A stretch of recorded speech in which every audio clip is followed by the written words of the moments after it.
ഈശോയിലേറെ സ്നേഹമുള്ളവരെ, പ്രിയപ്പെട്ട ആശിഷ് ജിഷാമോ, ഇന്ന് ഓഗസ്റ്റ് 28 കത്തോലിക്കാ തിരുസഭ ഇന്ന് വിശുദ്ധ അഗസ്തീനോസിൻ്റെ ഓർമ്മദിനം കൊണ്ടാടുകയാണ്. മോനിക്ക അമ്മയാണ് വിശുദ്ധ അഗസ്റ്റിൻ്റെ അമ്മ. മോനിക്ക അമ്മയുടെ ഒരുപാട് നാളത്തെ പ്രാർത്ഥനയാണ് ഈ മകനെ വൈദികനാക്കിയതും മെത്രാനാക്കിയതും സഭയുടെ വലിയ വ്യക്തിയാക്കി മാറ്റിയതും. അപ്പോൾ ഈ ദിനത്തിൻ്റെ എല്ലാ നന്മയും നിങ്ങൾക്ക് സ്നേഹപൂർവ്വം നേരുന്നു. ബഹുമാനപ്പെട്ട വികാരിയച്ഛൻ്റെ പേരിൽ, പ്രിയപ്പെട്ട വൈദികരുടെ പേരിൽ, കൂടിയിരിക്കുന്ന എല്ലാവരുടെയും പേരിലുള്ള ആശംസകൾ നേരുകയാണ്. കല്യാണ ഫോട്ടോയൊക്കെ നാളെ വരും കേട്ടോ. ചിരിച്ചുകൊണ്ടൊക്കെ ഇരുന്നില്ലെങ്കിൽ പിന്നെ ഫോട്ടോ നോക്കുമ്പോൾ നമുക്ക് ചിരിക്കാൻ പറ്റത്തില്ല. അതുകൊണ്ട് സന്തോഷമായിട്ടിരിക്കുക. ഞാൻ കുട്ടനാട്ടിലാണ് എൻ്റെ വീട്. കുട്ടനാട്ടുകാരുടെ ഒരു സ്വകാര്യ അഹങ്കാരമാണ് വള്ളവും വെള്ളവും വള്ളംകളിയുമൊക്കെ. ഞങ്ങൾ എവിടെ പോയാലും വള്ളംകളി സമയത്ത് ഞങ്ങൾ നാട്ടിലുണ്ടാകും. വെള്ളപ്പൊക്കം ഉണ്ടായാലും വരും കേട്ടോ. ഒരു ആഘോഷമാണ് ഞങ്ങൾക്ക്. നാളെ കഴിഞ്ഞ് നെഹ്റു ട്രോഫി വള്ളംകളി കണ്ടിട്ടുണ്ടോ ആശിഷ്? തുഴഞ്ഞിട്ടുണ്ടോ? ജിഷാമോക്ക് അറിയാവോ വള്ളത്തേക്ക് തുഴഞ്ഞിട്ടുണ്ടോ? ഒരു വള്ളത്തേൽ 110 തുഴച്ചിക്കാരുണ്ടായിരിക്കും. ഈ 110 തുഴച്ചിൽക്കാരുടെയും തുഴ ഒരേപോലെ, ഒരേ താളത്തിൽ, ഒരേ ആഴത്തിൽ എറിയുമ്പോഴാണ് ആ വള്ളം ഇങ്ങനെ മുമ്പോട്ട് നീങ്ങുക. ഒരാളുടെ തുഴച്ചിപ്പാട് ഒന്ന് മാറിപ്പോയാൽ എല്ലാ തുഴയും കൂട്ടിമുട്ടുകയും ആ വള്ളം മറിയുകയോ എങ്ങോട്ടെങ്കിലും മാറിപ്പോവുകയും ചെയ്യും. രണ്ടാമതൊരു ഭാഗമുണ്ട്, നടുക്ക് നിന്നിങ്ങനെ ഇടിച്ച് പാടുന്നവർ, താളം കൊട്ടുന്ന നിലക്കാരെന്ന് പറയും. ഈ നിലക്കാരുടെ താളം എത്രമാത്രം മുറുകുന്നുവോ, ചെറുമുറിയൊക്കെ ഞങ്ങൾ താളം മുറുക്കും. ആ മുറുകുന്നതനുസരിച്ച് തുഴച്ചിക്കാരുടെ ആഴവും ആക്കവും കൂടും. അവരുടെ തുഴ ഇങ്ങനെ കൂടുതൽ ആഴത്തിലെറിയാം. ചങ്കു വാവളിക്കുന്ന അനുഭവം കേട്ടോ. വെള്ളത്തെ കീറി മുറിച്ച് കൊണ്ടുപോകണമെങ്കിൽ വണ്ടി ഓടിക്കുന്നവർ എളുപ്പമുള്ളതൊന്നുമല്ല. ഇച്ചിരി പാടാ തുഴയാനായിട്ട്. നമ്മുടെ നെഞ്ചിങ്ങനെ തുറന്നു വരുന്നത് പോലെ അനുഭവമാണ്. മൂന്നാമത്തെ ഒരു കൂട്ടരാണ് അമരത്തിരിക്കുന്നവർ. ഈ നിലക്കാർ എത്രമാത്രം താളത്തിൽ പാടിയാലും, ഈ തുഴയിൽ എത്രമാത്രം തുഴഞ്ഞാലും, അമരത്തിരിക്കുന്നവൻ്റെ പങ്കായം ഒന്ന് വെട്ടിച്ചാൽ, വലിയ തുഴയ്ക്ക് പങ്കായം എന്നാണ് പറയുന്നത് കേട്ടോ. ആ 3-4 പേര് ഒന്ന് വെട്ടിച്ചാൽ വള്ളം ഒരിക്കലും ലക്ഷ്യത്തെത്തത്തില്ല. നാലാമതൊരു കൂട്ടരുണ്ട് കരയ്ക്കിരിക്കുന്നവർ.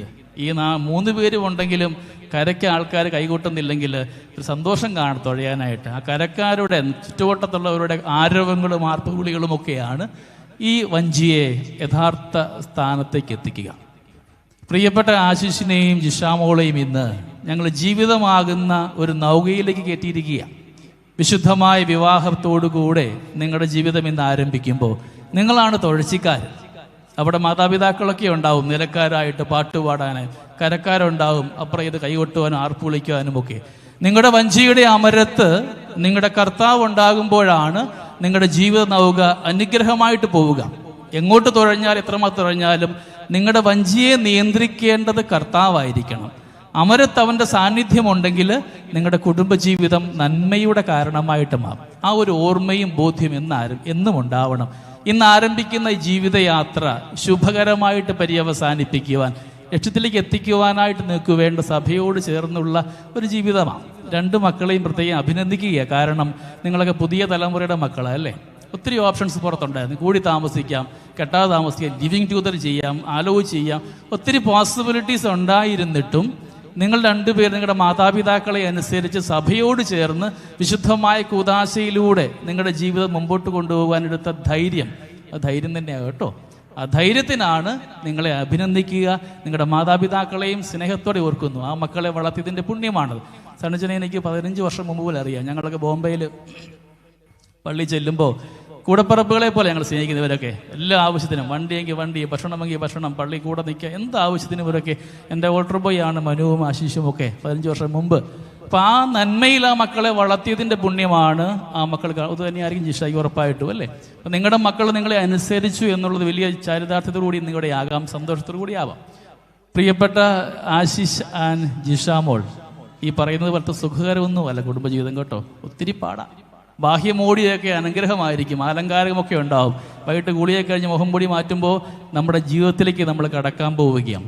അവിടെ യഥാർത്ഥമായ തീരുമാനമെടുത്തുകൊണ്ട് എന്ത് സംഭവിച്ചെന്ന് പറഞ്ഞാലും എൻ്റെ കരം പിടിച്ച ഈ വ്യക്തിയുടെ കൂടെ ജീവിത അവസാനം വരെ ഞാൻ ഉണ്ടാകുമെന്നൊരു ബോധ്യം നമ്മുടെ ജീവിതത്തിൽ ഉണ്ടാകുമ്പോഴാണ് അത് അനുഗ്രഹമാവുക. ഞാൻ ഈ പ്രസംഗം യൂട്യൂബിലുള്ളതുകൊണ്ട് ഒരു ചേച്ചി തന്നെ വിളിച്ച് വന്ന വഴിക്ക്, അച്ഛാ എങ്ങോട്ട് പോവുക? ഞാൻ പറഞ്ഞൊരു മകനെ കെട്ടിക്കാൻ പോവുകയാണ്. കെട്ടിക്കുകയാണോ കുർബാനയാണോ പ്രസംഗം ഞാൻ അറിയത്തില്ല, പ്രസംഗമാണെങ്കിൽ ഇങ്ങനെ പറയാൻ പറഞ്ഞു. ആ മക്കളോട് പറഞ്ഞേക്കണം, ജീവിതത്തിലെ സ്നേഹം എന്നുള്ളത് അത് പ്രകടിപ്പിക്കാൻ കൂടെ ഉള്ളതാണ്. ചങ്കിൽ മാത്രം വെച്ച് സ്നേഹിച്ചുകൊണ്ടിരുന്നാൽ ഒരു പ്രയോജനം ഉണ്ടാകത്തില്ല.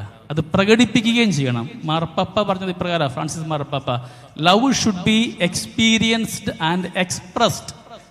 പ്രകടിപ്പിക്കുന്നത് മാത്രം പോരാ, അത് അനുഭവിക്കാൻ പറ്റണം. നിന്റെ ജീവിത പങ്കാളിക്ക് നിന്റെ സ്നേഹം അനുഭവിക്കാൻ പറ്റുമ്പോഴാണ് നീ അവളെ സ്നേഹിക്കുന്നുണ്ടെന്ന് അവർക്ക് മനസ്സിലാവുകയുള്ളൂ. ചങ്കിൻ്റെ ഉള്ളിലുള്ള എല്ലാ സ്നേഹബന്ധങ്ങളും അവിടെ തന്നെ അവശേഷിക്കത്തേ ഉള്ളൂ. ബാഹ്യമായ പ്രകടനങ്ങൾ ഇന്ന് ഈ ആധുനിക യുഗത്തിൽ ആവശ്യമാണ്. അതിന് മോൻ്റെ മനസ്സിൽ എന്നും ഉണ്ടാകാൻ വേണ്ടി പ്രത്യേകം പ്രാർത്ഥിച്ചോണം. ഇന്ന് ചേർക്കുന്ന ഈ ജീവിതം എത്രമാത്രം നന്മയാണേലും, ഈശാമോളെ ഈ പുള്ളി ഇത് പെർഫെക്റ്റ് ഒന്നും അല്ല കേട്ടോ, കുറവുകളൊക്കെ ഉണ്ടാവാം. നിന്റെ സാന്നിധ്യമാണ് അവൻ്റെ ജീവിതത്തെ പൂർത്തീകരിക്കുക. എന്തെങ്കിലും കുറവുകളൊക്കെ ഉണ്ടാകുമ്പോൾ മോടെ ജീവിതത്തിലെ നിറവുകൾ കൊണ്ട് അവൻ്റെ കുറവുകളെ നിറവാക്കാൻ പറ്റുമ്പോൾ, അതിനുള്ള മനസ്സും ചങ്കുറപ്പും ഉണ്ടാകുമ്പോഴാണ് കുടുംബം അനുഗ്രഹമായിട്ട് മാറുക. അശിഷ് അതുപോലെ തന്നെ നിന്റെ ഭാര്യയാകുമ്പോൾ ഈ കുട്ടി അത്ര പെർഫെക്റ്റ് ഒന്നും ആവണമെന്നില്ല, എന്തെങ്കിലും പാളിച്ചകളൊക്കെ ഉണ്ടാവാം. അവിടെ നിന്റെ സാന്നിധ്യം പരസ്പര പൂരകമായി മാറണം. അതിന് കൂടെ വേണ്ടത് ഈശ്വര സാന്നിധ്യമാണ്. ഇന്ന് ആരംഭിക്കുന്ന വിശുദ്ധിയുടെ ജീവിതം നന്മയിൽ നിങ്ങൾക്ക് പൂർത്തിയാകും. പ്രിയപ്പെട്ട മാതാപിതാക്കളെ, നിങ്ങളുടെ ഒരുപാട് നാളത്തെ പ്രാർത്ഥനയും സ്വപ്നവും ഒക്കെയാണ് ഈ കുഞ്ഞുങ്ങളുടെ രണ്ടുപേരുടെയും വിവാഹമെന്ന് പറയുക. ഇന്ന് നിങ്ങൾക്ക് മനസ്സിലായി, ഈ മക്കൾക്ക് പ്രായപൂർത്തിയാക്കിയായി, സ്വന്തം കാലം നിൽക്കാറൊക്കെയായി, ഇനിയും അങ്ങനെ ആകാവുള്ളൂ. ഒരുപാട് കാര്യങ്ങളിൽ ഇവരുടെ കുടുംബത്തിലേക്ക് നിങ്ങൾ കൊണ്ടുകൊണ്ട് പോകാതിരിക്കുകയായിരിക്കാം ഏറ്റവും അനുഗ്രഹം. നിങ്ങൾ ചെയ്യാനുള്ളത് അവർക്ക് വേണ്ടി സ്നേഹിക്കേണ്ട എന്നുള്ളതല്ല, അന്വേഷിക്കേണ്ട എന്നുള്ളതല്ല. നിങ്ങളുടെ കടമ പ്രാർത്ഥന മാത്രമാണ്. അനാവശ്യമായ കാര്യങ്ങളിൽ കൂടുതൽ ചോദിച്ച് പോകുമ്പോഴാണ് പലപ്പോഴും സങ്കടമുണ്ടാവുക. കുടുംബ കോടതിയിൽ പോകുമ്പോൾ കാണുന്ന വലിയൊരു സങ്കടമെന്ന് പറയുക, വിവാഹബന്ധം വേർപ്പെടുത്തുന്ന പല കുടുംബങ്ങളിലെ വക്കീലർ പറയാറുണ്ട്, ഏറ്റവും ആദ്യം ഇവരെ കിട്ടിയിരുന്നെങ്കിൽ, ആ കേസ് കൊടുക്കുന്നതിന് മുമ്പ് വിഷയമുണ്ടായ അന്ന് കിട്ടിയിരുന്നെങ്കിൽ, ആ ഒരാഴ്ച കിട്ടിയിരുന്നെങ്കിൽ ഉറപ്പായിട്ടും ഈ കുടുംബ കോടതിയിൽ എത്തുകയില്ലായിരുന്നു. കുടുംബക്കൂടത്തിൽ പല കാരണങ്ങളും ദമ്പതികളല്ല കേട്ടോ, നാത്തുമാർ, ബന്ധുക്കാർ, ചിറ്റപ്പന്മാർ, അങ്കിളുമാർ, അയലോക്കാർ, ആൻറ്റിമാർ, അവരുടെ ജീവിതത്തെ അവർ പറ്റാത്തത് കൊണ്ട് അവരിങ്ങനെ ഇവരിലേക്ക് ആരോപിക്കുന്നതാണ് പല കുടുംബബന്ധങ്ങളും ഇന്ന് കുടുംബക്കോടതിയിൽ എത്തുവാനുള്ള കാരണം. അതുകൊണ്ട് പ്രിയപ്പെട്ട മക്കളെ, സങ്കടങ്ങൾ ഉണ്ടാകുമ്പോൾ നിങ്ങളുടെ കൂടെ ഈശ്വരൻ മാത്രമേ ഉള്ളൂ കേട്ടോ. നിങ്ങളുടെ പിറകിലൊക്കെ അല്ല, നിങ്ങളുടെ മുമ്പിൽ നിന്ന് ദൈവിക സാന്നിധ്യം, സ്വർഗീയ മധുബുഹയും ദൈവ സാന്നിധ്യമാണ്, അതേ കാണുകയുള്ളൂ. ഈ അപ്പനും അമ്മയൊക്കെ മാറിപ്പോവും, അല്ലെങ്കിൽ നിങ്ങളുടെ കൂടെയും സൈഡിലുമൊക്കെ ആയിരിക്കാം. നിങ്ങളുടെ മുമ്പിലുള്ളത് ജീവിതത്തിൽ ക്രിസ്തുവാണ്. അവനോട് ആലോചന ചോദിച്ചുകൊണ്ട്, നിനക്ക് ഇവളെ ഭാര്യയായിട്ട് ലഭിച്ചത് ഈ അൾത്താരയിൽ വെച്ചിട്ടാണ്. അവർക്ക് എന്തെങ്കിലും കുറവുകൾ ഉണ്ടെങ്കിൽ കിട്ടിയ ഇടത്ത് തന്നെ കൊണ്ടുവന്നുകൊണ്ട് കേടുപാടുകൾ തീർക്കുവാനുള്ള ധൈര്യം ഉണ്ടാവണം. പുറത്തു വെച്ചല്ല കിട്ടിയത്, ഈ അൾത്താരയിലാണ് നിങ്ങൾക്ക് ഭാര്യയായി ലഭിക്കുക. മൊബൈൽ റിപ്പയർ ചെയ്യാൻ പോകുന്നത് പോലെ തന്നെയാണ് നമ്മുടെ ജീവിതത്തിലേക്ക് ഈ സഹോദരിയെ നിന്റെ ഭാര്യയായി സ്വീകരിക്കുമ്പോൾ അനുഗ്രഹമാവട്ടെ. ഈ മകനെ ഭർത്താവായിട്ട് സ്വീകരിക്കുമ്പോൾ നന്മയാണ്. പ്രിയപ്പെട്ട വിരുന്നുകാരെ, ആ കരയ്ക്കിരുന്ന് തുഴഞ്ഞ കൈകൊട്ടിവരെ പോലെ നമ്മൾ കേട്ടോ. വള്ളം കളിക്കുമ്പോൾ നിങ്ങളുടെയൊക്കെ സന്തോഷം ആവശ്യമാണ്. നിങ്ങളുടെ ആരവങ്ങൾ നന്മയായിരിക്കും. ഈ കുഞ്ഞുങ്ങളുടെ ജീവിതയാത്രയിൽ നിങ്ങൾ ചെയ്യേണ്ട ഒരേ ഒരു കർമ്മമേ ഉള്ളൂ. നമ്മുടെ ജീവിതത്തിൽ സംഭവിച്ചു പോയ ഒരു പിടി പാളിച്ചകളുണ്ട്. നമ്മുടെ വഞ്ചി അടയ്ക്ക് അവിടെ മുട്ടി ഇങ്ങോട്ട് മാറി പുറത്തറിഞ്ഞിട്ടില്ല എങ്കിലും നമ്മുടെ വഞ്ചി അവിടെ തട്ടിമുട്ടിയൊക്കെ പോയായിരുന്നു, സങ്കടങ്ങളുണ്ടായിരുന്നു. നിങ്ങളുടെ കുടുംബത്തിലുണ്ടായ അനുദിന സങ്കടങ്ങളും പാളിച്ചകളും സംവേദനങ്ങളും കുറവുകളും ഒന്നും ഈ മക്കളുടെ ജീവിതത്തിൽ ഒരിക്കലും ഉണ്ടാവരുതെന്നൊരു പ്രാർത്ഥന മാത്രമാണ് നിങ്ങൾക്ക് ചെയ്യാനുള്ളത്. കാരണം നിങ്ങൾക്കറിയാം നിങ്ങളുടെ സങ്കടങ്ങൾ എത്രമാത്രം ബുദ്ധിമുട്ടിപ്പിച്ചുവെന്ന്. നിങ്ങളുടെ തലയണ നനഞ്ഞ് നിങ്ങൾ മാത്രമേ അറിഞ്ഞു കാണത്തുള്ളൂ, അല്ലേ? ബാക്കി ആർക്കും അറിയത്തില്ല. നമ്മുടെ കണ്ണുനീർ കണ്ട ഒരേ വ്യക്തി നമ്മുടെ തലയണ മാത്രമാണ്.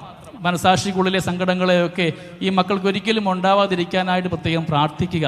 ആത്മാവിൻ്റെ നിറവുണ്ടാവട്ടെ. മകളെ നീ അവൻ കെട്ടാൻ പോകുന്ന താലിയാണ് കേട്ടോ. ആ താലിയിലുള്ളത് കുരിശടയാളങ്ങളാണ്. അവിശുദ്ധമായ കുരിശ് പോലെ അത് വഹിക്കുന്ന വ്യക്തിയായിട്ട് നീ മാറപ്പെടണം. എന്നെങ്കിലുമൊക്കെ നമ്മൾ കത്തോലിക്ക സ്ത്രീകൾ വിവാഹം മരിച്ചു കഴിയുമ്പോൾ ഈ മിന്ന അൾത്താരയിലേക്ക് കൊണ്ടുവരികയാണ്. തമ്പുരാൻ്റെ തിരുച്ചോര സൂക്ഷിക്കുവാനുള്ള കാസ പൂശാൻ വേണ്ടിയാണ് പണ്ടതൊക്കെ ഉപയോഗിച്ചുകൊണ്ടിരുന്നത്. അപ്പം നിന്റെ കഴുത്തേലെ ഈ വിശുദ്ധമായ താലി എത്തിച്ചേരുക ഏറ്റവും അവസാനം തമ്പുരാൻ്റെ തിരുച്ചോരയുടെ പാത്രമായ കാസയിലേക്ക് വേണ്ടിയാണ്. അത്രയും പവിത്രമാവണം നിന്റെ കുടുംബബന്ധം. എല്ലായ്പ്പോഴും ജീവിതത്തിൽ ആ താലിയാവും നിനക്ക് ഉറപ്പായിട്ട് മാറുക. എൻ്റെ മരണശേഷം ഈ താലി എൻ്റെ കർത്താവിൻ്റെ തിരുച്ചോരയുടെ സ്വീകരിക്കുന്ന ഇടമായിട്ട് മാറപ്പെടുമ്പോൾ എത്രമാത്രം പവിത്രതയുണ്ടാവണമെന്നൊരു ബോധ്യം നമുക്കുണ്ടാവട്ടെ. പ്രിയപ്പെട്ട മാതാപിതാക്കളെ, സഹോദരങ്ങളെ, ഇന്ന് ഈ മക്കൾ വ്രതം നവീകരിക്കുമ്പോൾ പുതുക്കുമ്പോൾ അവരാദ്യം എടുക്കുമ്പോൾ നമുക്ക് നമ്മുടെ വ്രതം കൂടെ ഒന്ന് പുതുക്കാം. ജീവിതത്തിൽ ആരംഭിച്ച ആ ഇടത്ത് എവിടെങ്കിലുമൊക്കെ വഞ്ചി അവിടെ തട്ടിയും മുട്ടിയും കണ്ണുനീരുമൊക്കെ ആയിട്ട് പോയിട്ടുണ്ടെങ്കിൽ ഇന്ന് ഈ പടി ഇറങ്ങി പോകുമ്പോൾ ഈ മക്കളോടൊപ്പം നമുക്കും നമ്മുടെ വ്രതമൊക്കെ ഒന്ന് പുതുക്കിയും സന്തോഷകരമായി ജീവിക്കാൻ പരിശ്രമിക്കാം. രണ്ടു പേർക്കും ഇടവകയുടെ പേരിലുള്ള എല്ലാ സ്നേഹാശംസകളും നേരുന്നു. സന്തോഷത്തിൽ പോവുക. വഞ്ചിയുടെ അമരത്ത് കർത്താവ് ഉണ്ടാവണമെന്ന് എപ്പോഴും ഉറപ്പിച്ചോളൂ. ഇന്ന് വായിച്ചു കേട്ട വചനഭാഗത്തിൽ പ്രത്യേക ഭാഗമാണ്, കൂടുതൽ ദീർഘിപ്പിക്കുന്നില്ല. പരിശുദ്ധ അമ്മ അവിടെ ഉണ്ടായിരുന്നു, ഈശോയും ശിഷ്യന്മാരും ക്ഷണിക്കപ്പെട്ടിരുന്നു. അതിൻ്റെ അർത്ഥം അമ്മ ഒരു പക്ഷേ ക്ഷണിക്കപ്പെടാതെ വന്ന അതിഥിയായിരിക്കാം. എൻ്റെ കുടുംബത്തിലേക്ക് ഞാൻ ക്ഷണിക്കപ്പെടാതെ ആരെങ്കിലും വരണമെന്നുണ്ടെങ്കിൽ എനിക്ക് അത്രയും ബന്ധമുണ്ടാവണം. നിങ്ങളുടെ കുടുംബജീവിതത്തിൽ പരിശുദ്ധയമ്മ എപ്പോഴും ക്ഷണിക്കപ്പെടാതെ പോലും വരാനുള്ള സ്വാതന്ത്ര്യം കൊടുക്കുന്ന വ്യക്തിയായിട്ട് മാറാനുള്ള കൃപ നിങ്ങളുടെ കുടുംബത്തിലുണ്ടാവണം. 2 കൊന്ത സമ്മാനിക്കുന്നു, പോക്കറ്റിൽ കൊണ്ടുപോകാൻ വേണ്ടിയുള്ളതല്ല. അതിൽ ജപമണികളുടെ തേയ്മാനമാണ് നിങ്ങളുടെ നന്മയെന്ന് ഓർക്കുക. അപ്പൻ്റെ അമ്മയുടെ കൈ നോക്കിയാൽ അറിയാം, തഴമ്പ് കാണും. ഈ കൊന്ത ഉരുട്ടി വലിയപ്പച്ചമാർ നോക്കിയാൽ അറിയാം, തഴമ്പ് കാണും. എത്രമാത്രം കൊന്ത തേയുന്നു അത്രമാത്രം നമ്മുടെ ജീവിതത്തിൽ കൃപാവരങ്ങൾ ഉണ്ടായിരിക്കും. ദൈവം നിങ്ങളെ സമൃദ്ധമായി അനുഗ്രഹിക്കും.